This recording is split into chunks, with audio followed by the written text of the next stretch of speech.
Hello दोस्तों, मैं आपका दोस्त एस.एन. रावत एक बार फिर व्याकरण के एक शानदार सेशन के साथ वापस उपस्थित हो गया हूँ दोस्तों। और जैसा कि हमारी रेगुलर क्लासेस चल रही थी, बीच में 2-3 दिन क्लासेस नहीं दे पाया था हमें, वापस आज फिर क्लास रेगुलर करता हूँ। तो यदि आप मेरे यूट्यूब चैनल से नए जुड़े हैं दोस्तों तो सब्सक्राइब कर लीजिए दोस्तों, और छोटा सा लाइक और कमेंट करना ना भूले दोस्तों। आइए दोस्तों शुरू करते हैं। देखिए बात अपन करते हैं समास की अपनी क्लास चल रही थी।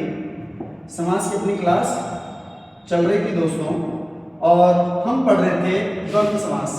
क्या पढ़ रहे थे? द्वंद्व समास पढ़ रहे थे। क्या पढ़ रहे थे दोस्तों? द्वंद्व समास हम पढ़ रहे थे। और द्वंद्व समास का जो पहला भेद है या प्रकार है इतरेतर द्वंद्व, ये हमने कंप्लीट कर लिया था। और आज हम पढ़ने जा रहे हैं दोस्तों समाहार द्वंद्व। क्या पढ़ने जा रहे हैं दोस्तों? समाहार द्वंद्व पढ़ने जा रहे हैं। यानी कि आज हमारा समास रहेगा समाहार द्वंद्व। ठीक है दोस्तों, अब बात करते हैं। देखिए समाहार द्वंद्व जो है ये द्वंद्व समास का दूसरा भेद है या दूसरा प्रकार है। अब समाहार में क्या होता है? देखिए दोस्तों, पहले तो हमें ये समझना है कि समाहार का मतलब क्या होता है। इससे हम समझ लेंगे। समाहार का मतलब होता है दोस्तों समूह। क्या होता है? समूह। ठीक है, समूह होता है। अब बात अपन करें, आपको चित्र से पता है कि पद इसमें दो ही होंगे। प्रथम पद एक होगा, द्वितीय पद। ठीक है, क्योंकि द्वंद्व समास हम पढ़ रहे हैं, और द्वंद्व समास हम पढ़ रहे हैं तो दोनों पद क्या रहते हैं? इसमें प्रधान होते हैं। क्या होते हैं दोस्तों? प्रधान होते हैं। तो समाहार द्वंद्व में भी दोनों पद क्या होते हैं? प्रधान होते हैं। लेकिन दोनों पद प्रधान तो होते हैं, लेकिन दोनों पद मिलकर के क्या करते हैं? दोनों पद जो हैं ये समूह बोधक होते हैं। क्या होते हैं? समूह बोधक होते हैं। मैं ये लिख सकता हूं यहां पर। देखिए दोनों पद क्या होंगे? समूह बोधक होंगे। क्या होंगे दोस्तों? समूह बोधक। अच्छा, समाहार द्वंद्व समास कौन सा है? द्वंद्व है। पद कितने? दो। प्रथम पद और द्वितीय पद, दोनों पद क्या होंगे? प्रधान होंगे। दोनों पदों की क्या रहेगी? प्रधानता। और दोनों पद मिलकर के क्या करेंगे? समूह का बोध करवाएंगे। क्या करवाएंगे? समूह का बोध करवाएंगे। आप स्क्रीनशॉट लीजिए, फिर आगे बढ़ते हैं। अच्छा देखिए, बात अपन करते हैं। मैं मिटाता हूं और समाहार द्वंद्व पर अपन चर्चा करते हैं। एक बार फिर वापस मैं लिख देता हूं यहां पर समाहार द्वंद्व। ठीक है दोस्तों, देखिए समाहार द्वंद्व में क्या लिखा? जैसे मैंने लिखा, मैं आपके सामने एक शब्द लिखता हूं, नमक मिर्च। ठीक है, अब बहुत सी बार हम ये कहते हुए सुनते हैं और कहते भी हैं कि जब व्यक्ति का विवाह हो जाता है तब उसको नमक मिर्च का क्या चल जाता है? भाव मालूम चल जाता है। क्या चल जाता है दोस्तों? नमक मिर्च का भाव मालूम चल जाता है, ऐसा हम कहते हैं। अब यहाँ पर देखिए, मैं कह रहा हूं कि नमक मिर्च का भाव मालूम चल जाएगा। इसका मतलब ये थोड़ी है कि ग्रस्त जो व्यक्ति होता है वो केवल नमक और मिर्च ही खरीदेगा। नमक मिर्च से मतलब किससे है? उन सारी दैनिक जो आवश्यकताएं होती है, दैनिक जो कह सकते हैं दैनिक जीवन में जिन वस्तुओं का हम उपयोग करते हैं, वो सारी की सारी वस्तुएं किस में आ जाएगी? नमक मिर्च में आ जाएगी, है ना। तो अब देखिए, इस तरह के जो शब्द होते हैं इनका समास विग्रह किया जाता है नमक मिर्च आदि। क्या करेंगे? आदि लगा देंगे। बहुत सी बार हम कहते हैं, जैसे गुस्से में कह देते हैं कि मैं तेरे हाथ पैर तोड़ दूंगा। क्या तोड़ दूंगा? हाथ पैर तोड़ दूंगा। अब दोस्तों हाथ पैर तोड़ दूंगा मतलब ये थोड़ी है कि हम लड़ने गए तो हम केवल उसके हाथ या पैर पर ही चोट करेंगे। हाथ पैर तोड़ने का मतलब है शरीर का कोई सा भी अंग टूट जाएगा। यानी कि इसका भी समास विग्रह क्या कर सकते हैं? इसका भी समास विग्रह करेंगे हाथ पैर आदि। ठीक है, बहुत सी बार हमसे बहुत सारे लोग पूछ लेते हैं, जैसे मैंने लिख दिया बाल बच्चा। पूछते हैं ना, घर वाले पूछ लेते हैं बाल बच्चा मौज में है। अब बाल बच्चा मौज में है, यहाँ पर बाल बच्चा से मतलब आपके बच्चों से ही नहीं है, बाल बच्चा से मतलब है आपके पारिवारिक सदस्यों से। आपके परिवार के सभी सदस्य स्वस्थ हैं, अच्छे हैं या नहीं है, ये वो सामने वाला पूछना चाहता है। तो आप समास विग्रह करोगे बाल बच्चा आदि, इस तरह से समास विग्रह करना है। बहुत सी बार देखिए, जैसे मैं बोल देता हूं हाँ, कि जैसे यार मैंने कह दिया मैंने लिखा देश विदेश, तो देश विदेश का मतलब क्या है, देश विदेश यानी कि विश्व के सारे देश आ गए, इसमें समूह हो गया, तो समास वगैरह कर देंगे देश विदेश आदि। क्या कर देंगे दोस्तों, देश विदेश आदि कर देंगे। अच्छा दोस्तों स्क्रीनशॉट लीजिए, आगे बढ़ते हैं। अच्छा ले लिया दोस्तों स्क्रीनशॉट। अच्छा दोस्तों मिटाते हैं, बात अपन करते हैं इस पर, आगे बढ़ते हैं। इसके बाद बात करें तो इसमें कुछ अलग टाइप के उदाहरण भी आते हैं। जैसे बात अपन करें कि जैसे हाँ, जैसे मैंने लिखा ढीला ढाला, कहते हैं बहुत सी बार बोलते हैं यार वो ढीला ढाला आदमी है। अब देखो सुनो, ढीला तो होता है लेकिन ढाला नहीं होता, ठीक है। तो ऐसे शब्द अगर आ जाएं तो समास वगैरह कैसे करेंगे, समास वगैरह कर देंगे ढीला आदि। क्या करोगे, ढीला आदि। इसी तरह से देखिए अगर बगल, अब आपको ये मालूम है कि बगल होती है लेकिन अगल नहीं होती। क्या नहीं होती दोस्तों, अगल कोई शब्द नहीं होता, हाँ, तो अगल नहीं होती बगल होती। तो ऐसे शब्द अगर आ जाते हैं तो लिख देते हैं क्या, बगल आदि, ठीक है दोस्तों। बात अपन करते हैं, जैसे मैंने लिखा अड़ोसी पड़ोसी, अड़ोसी पड़ोसी। अब पड़ोसी तो होता है, अड़ोसी थोड़ी होता है, तो समास वगैरह करते समय क्या करेंगे, पड़ोसी आदि। यहां तक बात समझ में आ गई। इसके बाद अपन बात करें दोस्तों तो फिर द्वंद्व समास का पहले आप स्क्रीनशॉट लीजिए दोस्तों, फिर आगे बढ़ते हैं।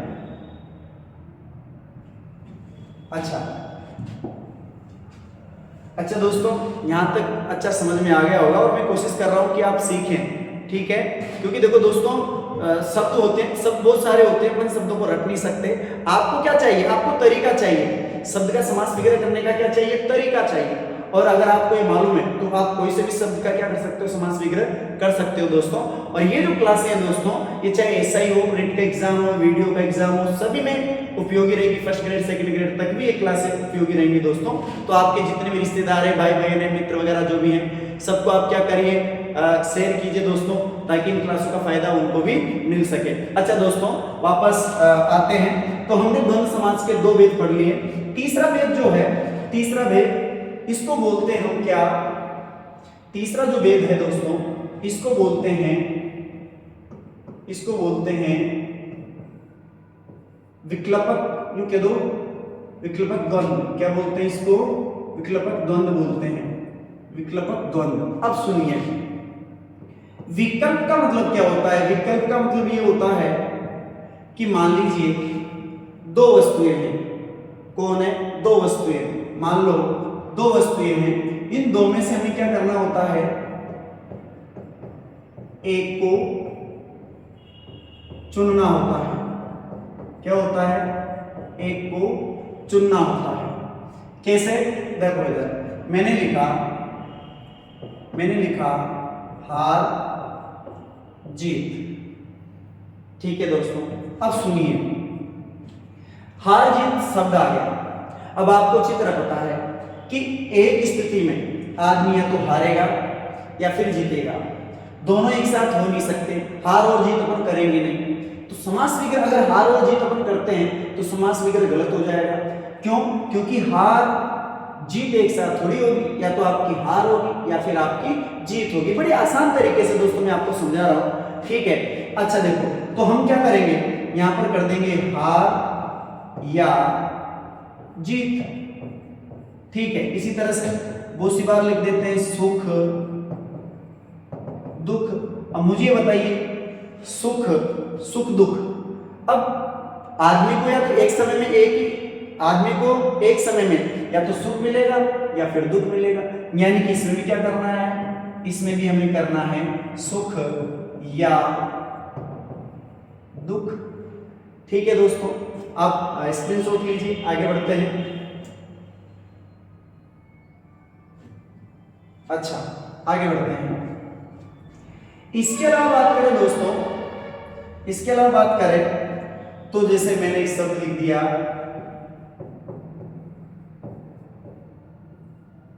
क्या लिखा है दोस्तों, देखिए वापस लिखते हैं, धर्म अधर्म, यानी कि समास विग्रह कर देंगे धर्म या अधर्म, इस तरह के शब्द अगर आएंगे इसमें कुछ इस तरह के उदाहरण आ जाते हैं। जैसे देखिए मैंने लिखा 1 2। अब जैसे मैंने कहा यार मुझे 1 2 रुपए दो, मुझे 1 2 रुपए दीजिए, यानी कि मैं ये कहना चाहता हूं कि भाई साहब यदि आपके पास 1 है, देखो यदि आपके पास 1 है तो 1 दे दो, 2 है तो दे दो, 2 दे दो, तो 1 या 2। ठीक है, अब मान लो जैसे मैंने लिख दिया, जैसे मैंने यहां पर लिख दिया दोस्तों कि मुझे क्या चाहिए दोस्तों, मुझे चाहिए 10 12, क्या लिख दिया, जैसे 10 12 लिख दिया मैंने, क्या लिख दिया 10 12, ये देखो 10 12। अब मैंने कहा कि मुझे 10 12 रुपए चाहिए, यानी कि 10 और 12 के बीच में, चाहे आपके पास 10 है तो 10 दीजिए, 11 है तो 11 दीजिए, 12 है तो 12 दीजिए, यानी कि अब हम समास विग्रह करेंगे 10 से 12 तक। ठीक है, अब मैंने कह दिया कि जैसे मैंने कह दिया 5 50 रुपए दीजिए, 5 50, यानी कि 5 50 का मतलब क्या है, 5 से लेकर के 50 के बीच में जो भी आपके पास है वो दे दीजिए। तो क्या कर देंगे, 5 से लेकर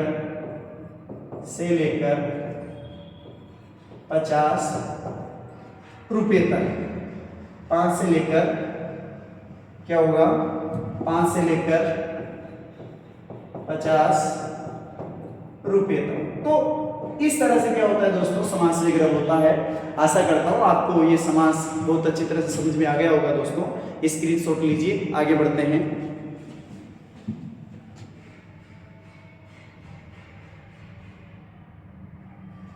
अच्छा दोस्तों, इसके बाद हम बात करते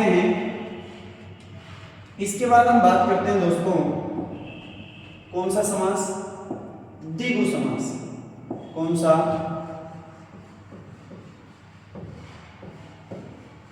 द्विगु समास।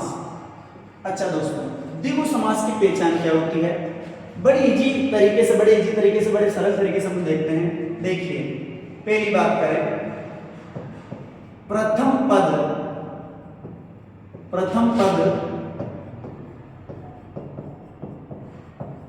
संख्यावाची होता है। पहली विशेषता, प्रथम पद क्या होता है, संख्यावाची होता है। तो जब भी आप समास विग्रह करने बैठे या समास पढ़ने बैठे तो आप पहचान को दिमाग में रखिए कि कौन सी समास की कौन सी पहचान है। अगर आपको ये मालूम है तो आप समास विग्रह इजी वे में कर लोगे। ठीक है, तो देखिए द्विगु समास, प्रथम पद क्या होता है, संख्यावाची होता है। यहां तक बात समझ में। फिर देखिए इसमें द्वितीय पद क्या होता है, प्रधान होता है। क्या होता है, प्रधान होता है। द्वितीय पद प्रधान होता है, मतलब मैं आपको समझा चुका हूं कि वही पद प्रधान होगा जिसके बिना हम क्या नहीं कर सकते, समास विग्रह नहीं कर सकते, यानी कि जिसके होने से समास विग्रह हो जाता है, या यदि वो नहीं होगा तो समास विग्रह नहीं होगा। इसका मतलब कौन सा पद प्रधान होगा, द्वितीय पद प्रधान होगा। या ये भी कह सकते हैं कि कारक विभक्तियां जिस पद के अनुसार बदलती है उसी पद की क्या होती है दोस्तों, प्रधानता होती है। तो दूसरी विशेषता द्वितीय पद प्रधान होता है। फिर देखिए आप बात करते हैं समस्त पद समूहबोधक होता है। क्या होता है, समूहबोधक होता है। समस्त पद क्या होता है, समूहबोधक होता है। समूहबोधक का मतलब समझते हो, समूह का बोध कराता है। क्या कराएगा, समूह का बोध कराता है। ठीक है दोस्तों, अब देखिए एक चीज हो रहा है, समास विग्रह करते समय क्या करना है, समास विग्रह करते समय समूह या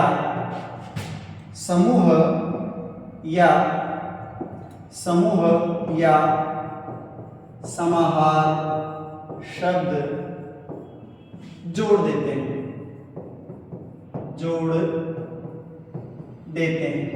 ये लो दोस्तों। लेकिन अब आप स्क्रीनशॉट लीजिए, फिर आगे बढ़ते हैं। समास विग्रह करते समय क्या करते हैं, समूह या समाहार शब्द जोड़ देते हैं। ठीक है दोस्तों। अच्छा दोस्तों, स्क्रीनशॉट लीजिए, आगे बढ़ते हैं। अब बात करते हैं इसके उदाहरणों पर। देखिए दोस्तों, आप समास विग्रह करते आए हैं, समास विग्रह आपने पढ़ा है और द्विगु समास भी आपने पढ़ा है। फिर भी मैं कोशिश करता हूं कि एक अच्छे तरीके से आपके सामने प्रस्तुत करूं ताकि ज्यादा से ज्यादा समझ में आ जाए दोस्तों। देखिए बात करते हैं, मैंने एक शब्द लिखा नवग्रह, क्या लिख दिया, नवग्रह। आपको अच्छी तरह से पता है कि ये जो नव उपसर्ग है इसका अर्थ होता है नौ, क्या होता है, नौ। और नवग्रह अपन किसको बोलते हैं दोस्तों, नौ ग्रहों के समूह को क्या बोलते हैं, नवग्रह बोलते हैं। तो समास विग्रह कर देंगे, समास विग्रह कर देंगे, नौ ग्रहों का समूह, ये नवग्रह हो गया दोस्तों। इसी तरह से मैंने लिखा पंचवटी, 5 वट वृक्षों का समूह, ठीक है। पंजाब, 5 आबों का, आबों से मतलब होता है दोस्तों नदियों का समूह। अब दोस्तों ये उदाहरण तो आपने अच्छी तरह से, बहुत अच्छी तरह से पढ़ रखे हैं, इनमें कोई ऐसा कुछ है नहीं। लेकिन आजकल जो एग्जाम का ट्रेंड है, एग्जाम जो हो रहे हैं फर्स्ट ग्रेड सेकंड ग्रेड वगैरह जो उदाहरणों में आ रहे हैं उन पे अपन चर्चा करते हैं। तो देखो एक नई उदाहरणों की ओर चलते हैं। जैसे मैंने एक चीज लिखी यहाँ पर, एक शब्द लिखा नौलखा, क्या लिख दिया, नौलखा। अब नौलखा जो शब्द है इसमें भी द्विगु समास है। द्विगु समास कैसे है, देखिए नौलखा शब्द का समास वगैरह क्या करोगे, 9 लाख रुपए कीमत का, उसी को क्या बोलेंगे, नौलखा बोलेंगे। तो जरूरी नहीं है कि समूह शब्द जोड़ा जाए, कुछ शब्द ऐसे भी होते हैं जिनमें समूह शब्द नहीं होता है दोस्तों।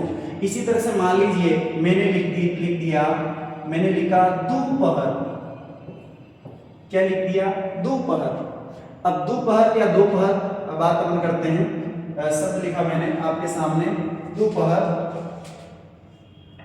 हाँ, दो की जगह अपन क्या करते हैं, दो ही करते हैं और अच्छा रहेगा, वैसे उपसर्ग द्वि होता है। देखिए दोपहर। अब दोपहर किसको कहते हैं, दोपहर का समय, दोपहर का या दोपहर, दोपहर का समय, उसी को क्या बोलते हैं, दोपहर के बाद, सॉरी दोपहर, एक मिनट, दोपहर के बाद का समय, दोपहर, पहर की जगह प्रहर भी कर सकते हो, दोपहर के बाद का,